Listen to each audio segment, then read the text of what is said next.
Hello and welcome, Star People. This is APM, your intrepid star guide, and this is the Outlaw Astrology podcast,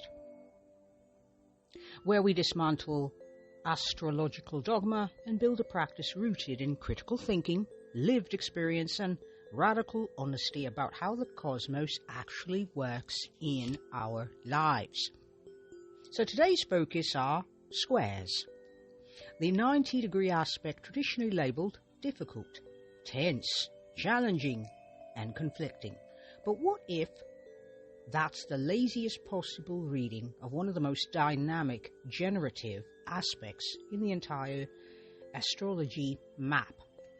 What if squares aren't tension at all, but creative friction? The energy of the engine and the energy of personal evolution, the birthplace of innovation, and the aspect that actually makes things happen.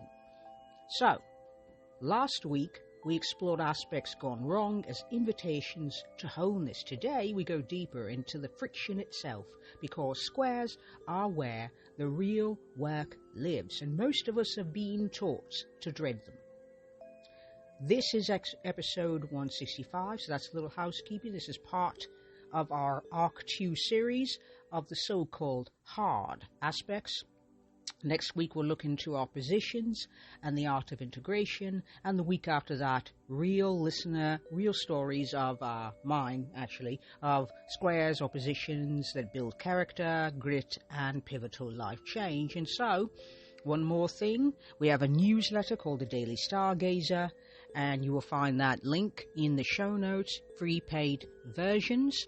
There is an archive of over 600 posts written, and not almost 100 podcasts of the private podcast episodes available behind the paywall. And also every new and full moon there are free content posts that go out, and you will find that link in the show notes. You will find us on YouTube, Instagram, and Pinterest. Now, Pinterest technically is not a social media outlet, but anyway, you can find us there, and those links also in the show notes. Please feel free to review, give us 5 stars wherever you listen to podcasts so that others can find us. And once again, links in the show notes. And one last thing, if you've been blaming your Saturn square versus Venus for every difficult relationship, or your Mars square Pluto for your intensity, this episode is going to ask you to stop apologizing for the most powerful archetype and architecture in your chart. And now, onward. Alrighty, so let's step into it.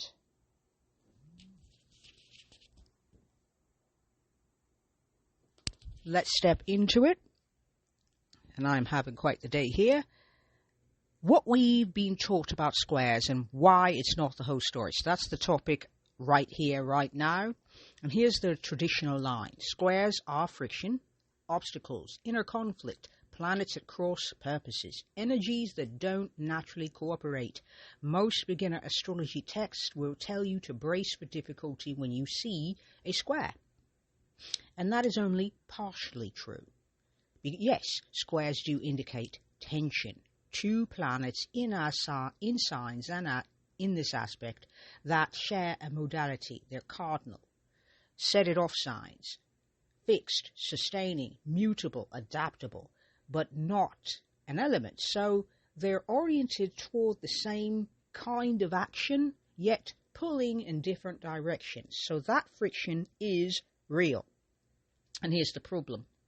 We've been taught that we need to interpret the friction as malfunction, as if the chart and ourselves are broken where the squares are, as if the planets are at war and you're caught in the crossfire there, okay? And so, let's look a little closer at that language. Hard, difficult, challenging, conflicting. All of these words position the square as something to survive, not something to engage with.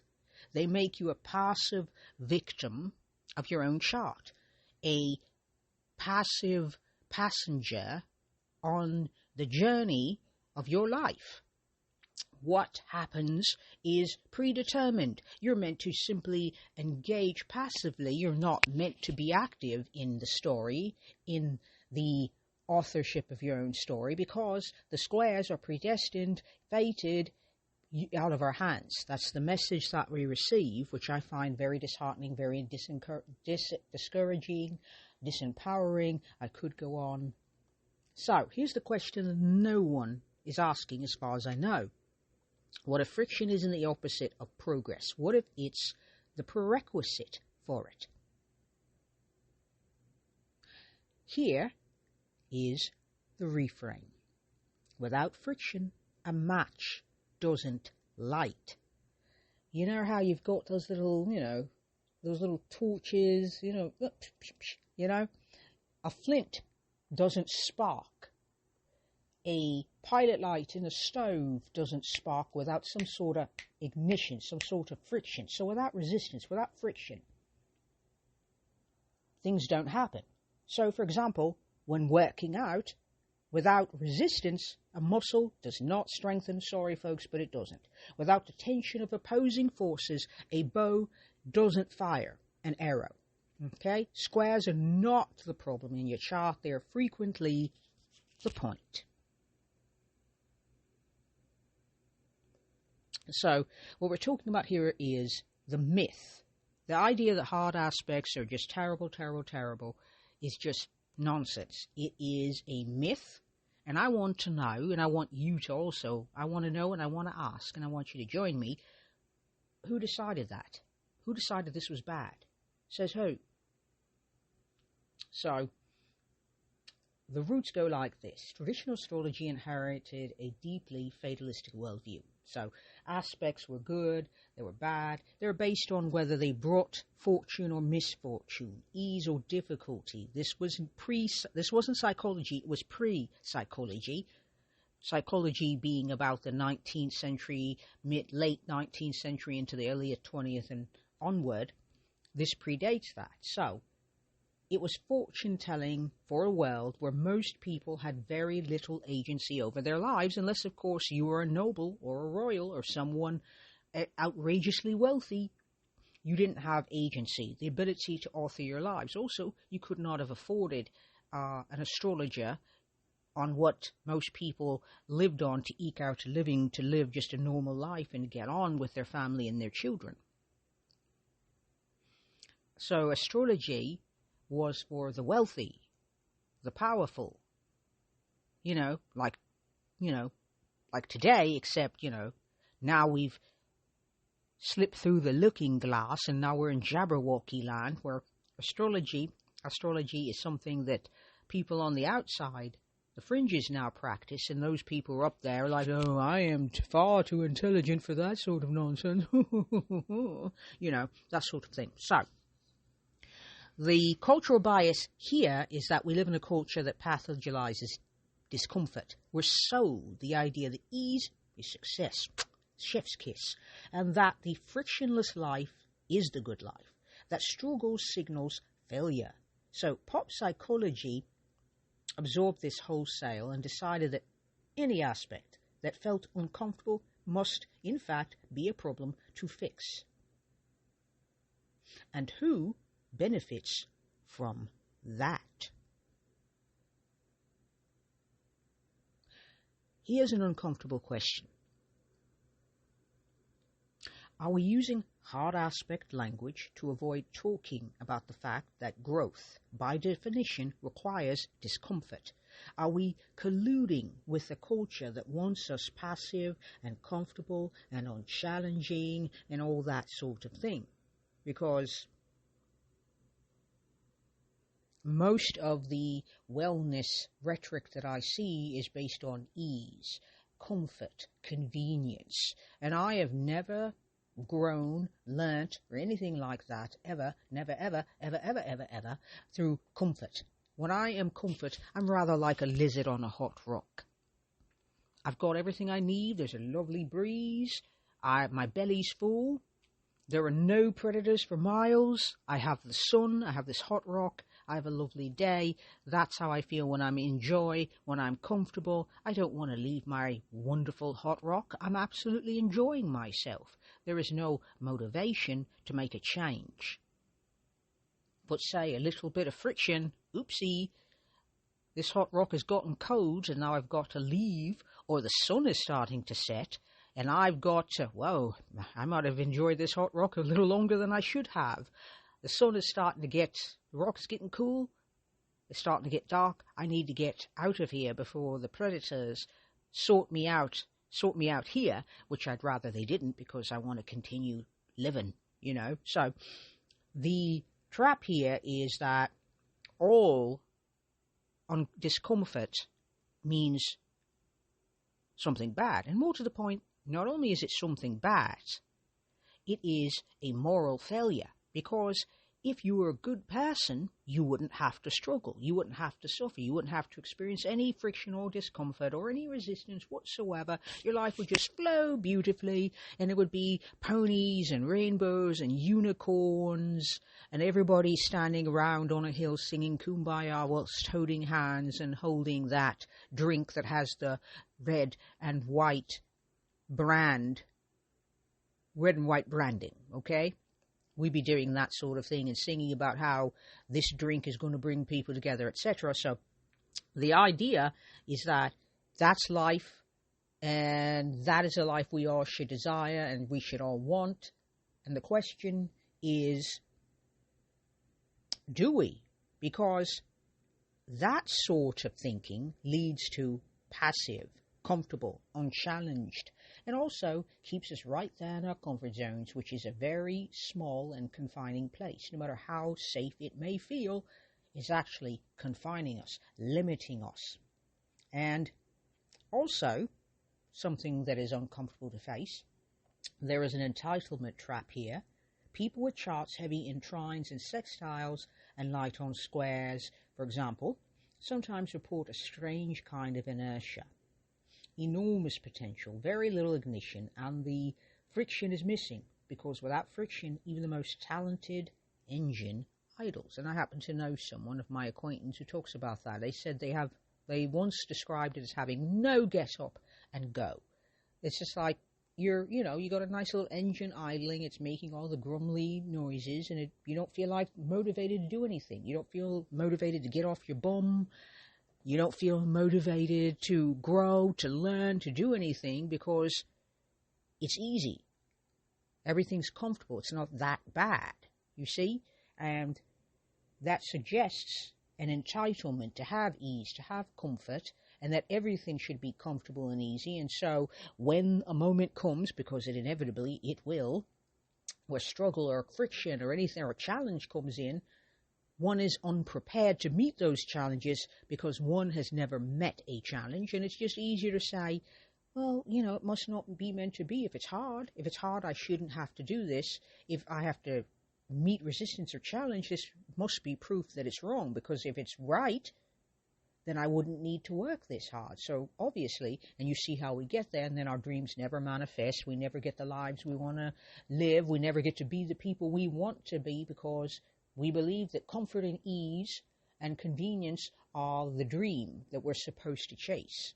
And if we don't get that, there must be something wrong with us, and that can be a problem. And so the key point here is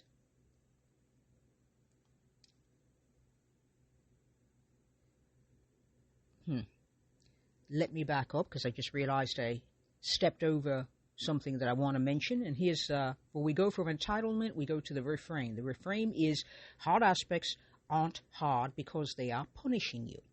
They're difficult because they're asking something of you. They require engagement, attention, decision-making, and the willingness to hold two things in tension and not collapse into either one. And so here is the key point.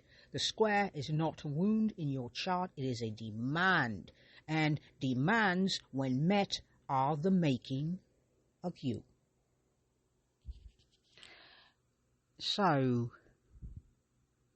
let's ask another question. What if squares are creative friction rather than tension? What if they are not punishments. See, we're taught that it's punishing.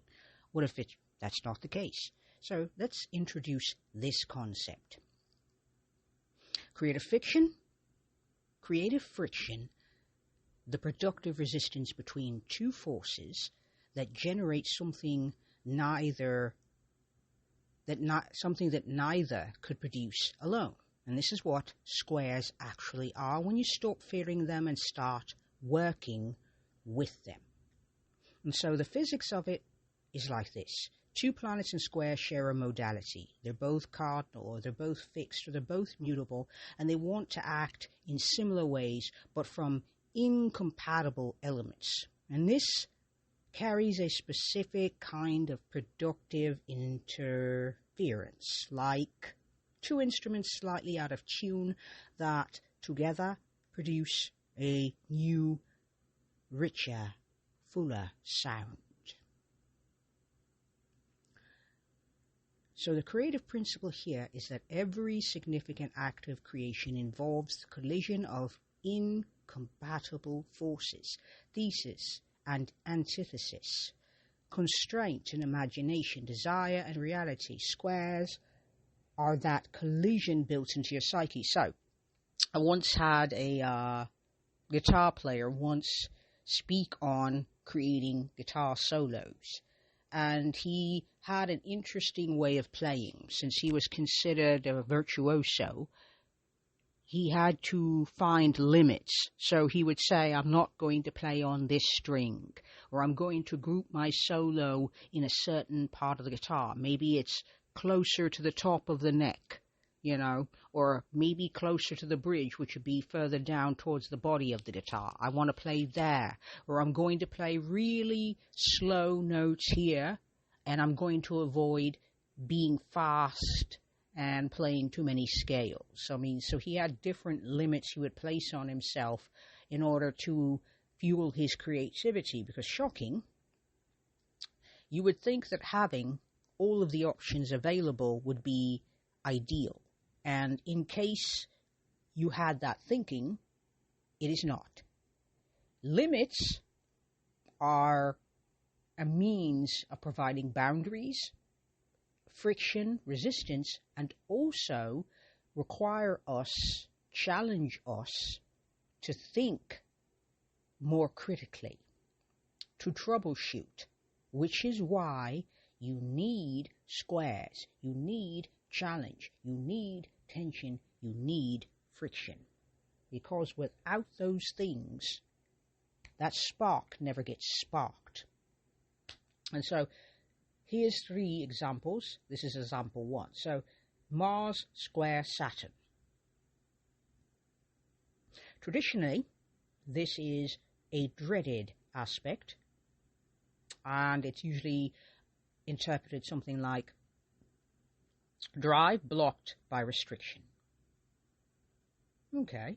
Energy frustrated by authority. Will thwarted by fear. Wow, these really sound very dramatic, don't they?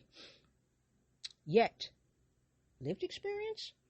This is often the aspect of the long-distance runner, the person who builds something real because they've learnt to direct their force rather than just discharge it. And so the friction between Mars's urgency and Saturn's patience creates a disciplined power source. And so that takes us to example number 2. Mercury square Neptune.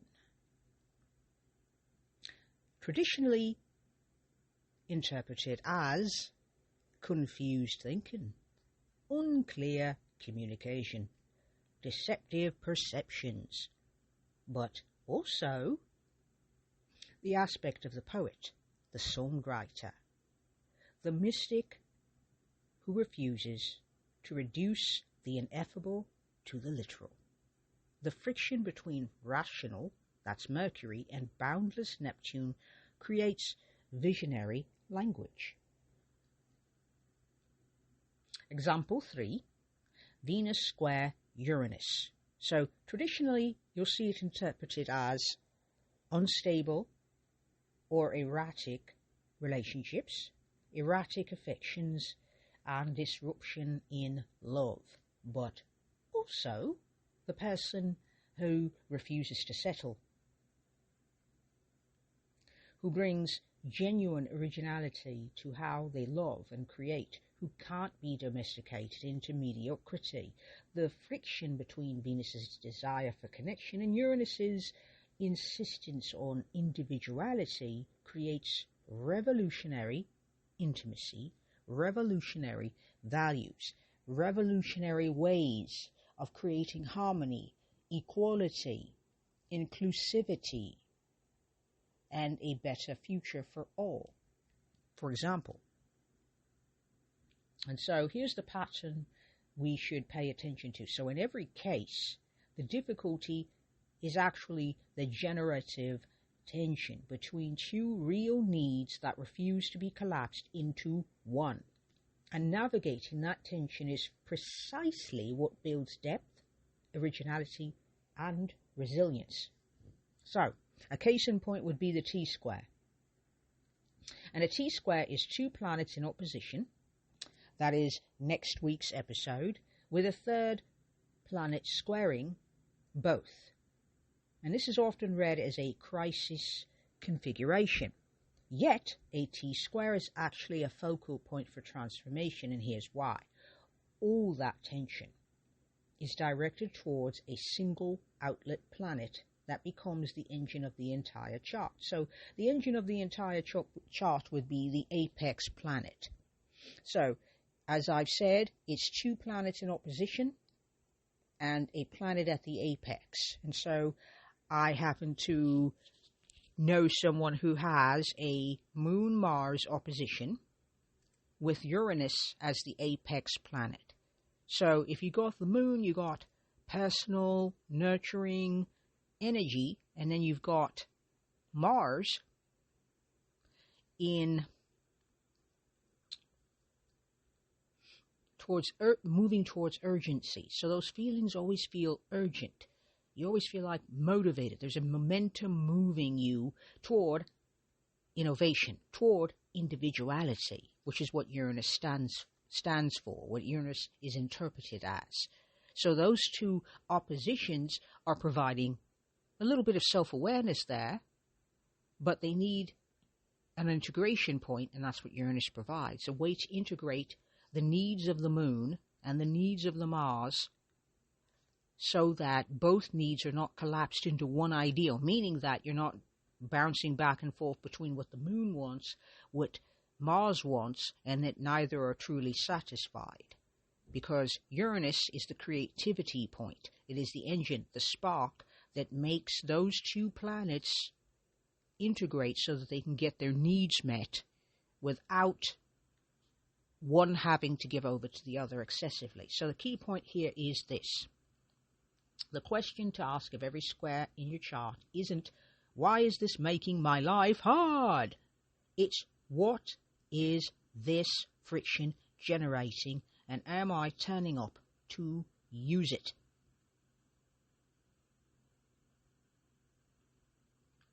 So,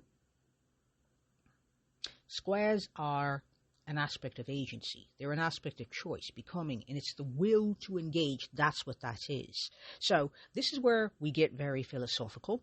Trines give you talent. Sextiles give you opportunity. Squares give you agency. The lived experience of having to choose repeatedly how to meet that resistance, that friction, that tension, that difficulty, that challenge. So your square can be also seen as a teacher. So every time you navigate a square, you're not being punished, you're being shaped. Rather like putting the components for glass into a kiln. And you've got to blow it, shape it, move it along, but you have to make certain to do it carefully, with patience, etc. So when I say you're being shaped, I mean like that. Or, if you prefer, like a diamond under crushing pressure in the earth, which shapes it into this gorgeous, multifaceted thing that catches the light and is breathtaking when it does. That's what's happening with a square aspect. This is the aspect that's asking you to develop something you couldn't have developed in comfort. That's not cruelty, that's craft. That is what we mean by mastery. And so the squares are an aspect also of becoming, because you don't become anything significant without friction. Not a writer, not a leader, not a Olympian, not a professional level athlete, not someone who knows themselves deeply either. The squares in your chart are the aspects most directly concerned with who you are in the process of becoming. Okay, so it's the process, not just the destination. However, there is a dark side to this. We call this the shadow of the unintended square. And so here's the question. What happens when you don't engage with your squares?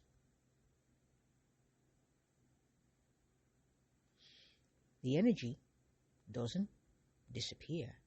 It leaks. Mars square Pluto, for example, unexplored, becomes compulsion or destructiveness. The Moon square Saturn, unexplored, becomes chronic emotional withdrawal.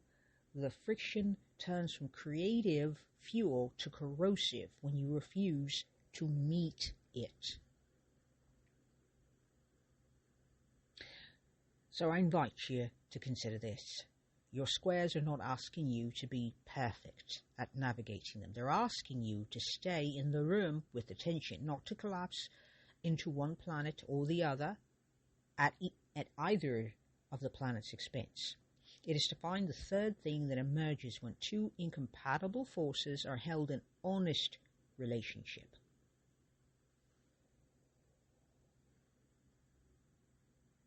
So, for a square, agency is the key word. Trines can unfold, for example, without your conscious participation. Squares cannot. They require you to turn up, you to turn up, you to engage, you to decide. And in this sense, a chart heavy with squares is a chart that demands the person with those aspects be awake. This is not, I can sleepwalk through this chart. That's not the vibe. And so the key point here is that the square is the aspect that most insists that you are not a passive recipient of fate, of destiny, of good fortune, bad fortune, etc. The universe does not hate you, is not against you, etc. It is you are an active participant in your own becoming, you are the author of your life. Yes, I understand there's systemic inequities that make that harder. If we lived in an ideal world, we could live out our charts perfectly, but we do not live in that world, and so we have to find the best way we know how to navigate our lives with our charts as our lanterns, okay? So,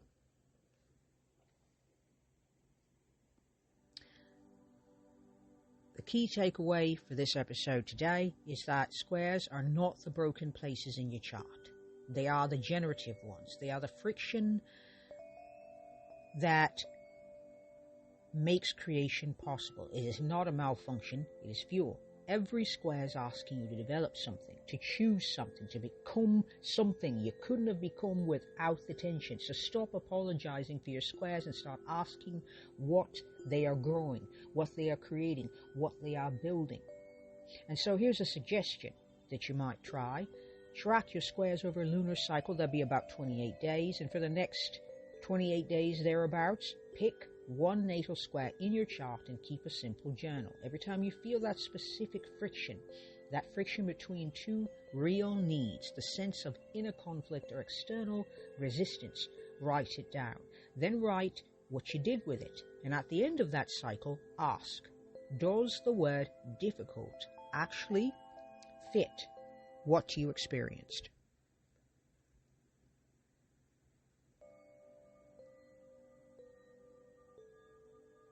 Or did something else happen? And so here are a few more questions. If you're of a mind, what are the two things in tension here? What does each planet actually need? What third thing might emerge if I stop trying to make one of them win and the other lose. And so for the next episode 166, we're talking about oppositions and the art of integration and self-awareness. So the question is, why the either-or reading of oppositions? And why that may be one of the most limiting frameworks in all of traditional astrology, and how the opposition, when met with honesty, becomes the aspect of wholeness rather than fragmentation. And so that is it for this week. Thank you very much for tuning in, star people. We do have a newsletter, and you can find that link in the show notes, free and paid versions. The free versions come out every new and full moon. And we are on Instagram. You can find us on Pinterest as well, and also on YouTube. Links in the show notes. And if you'd be so kind, we would like a review wherever you're listening to podcasts. Give us 5 stars so other people who are also astro-curious and want to think critically about their cosmos and their stars can also join in on the conversation. And with that, I appreciate you. And this is APM, your intrepid star guide. Stay curious, stay critical, stay in the friction. It's doing something important. Peace and love, star people. Peace and love.